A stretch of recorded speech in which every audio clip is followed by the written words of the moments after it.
Hi, my name is Ty Botkin, and today I'm doing a speech about King Henry V.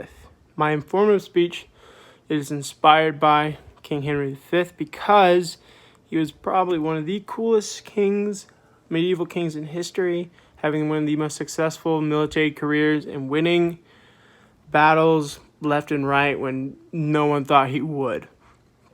Another reason what inspired me to do an informative speech about this King is there's actually a Netflix movie called The King, and it made me just realize how cool of a guy this guy was. A really cool dude. Also, during the reign of King Henry V, Henry gained military experience fighting off against revolts in Wales and in Northumbria due to the Percy family. And by 1415, he declared war on France. France, technically, King Henry V was inspired. His birthright, due to a treaty 30 years beforehand, he was supposed to inherit all of France as well, but the French people wouldn't allow it.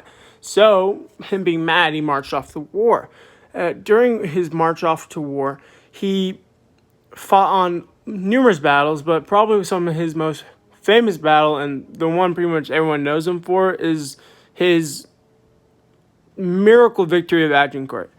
Agincourt was pretty much what defined him and what we pretty much remember him by. He was outnumbered 3-1. The French Dauphin, which is kind of like a ruler of France, the French Dauphin had around 30,000 men, and Henry only had around 12,000. Henry V was also his army was suffering from dysentery and starvation because it was in the middle of the winter when the battle started.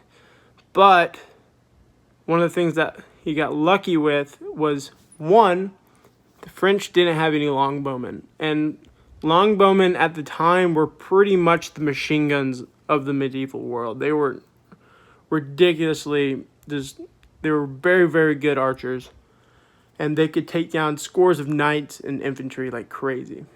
Two, it was raining for a whole week before the battle even started, and when the battle started, the French charged, which was a really bad idea, on muddy ground. They couldn't use their heavy knights effectively, and by doing so, they caused mass stops. They're in heavy armor in the mud. They couldn't move.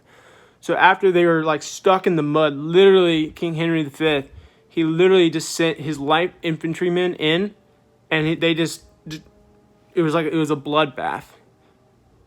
After the mass casualties the French faced, they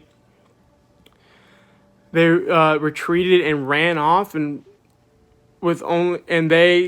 he won, which was actually a miracle victory, being outnumbered 3-1, and with French heavy cavalry, which were famous for their heavy cavalry, being absolutely annihilated. It was a miracle.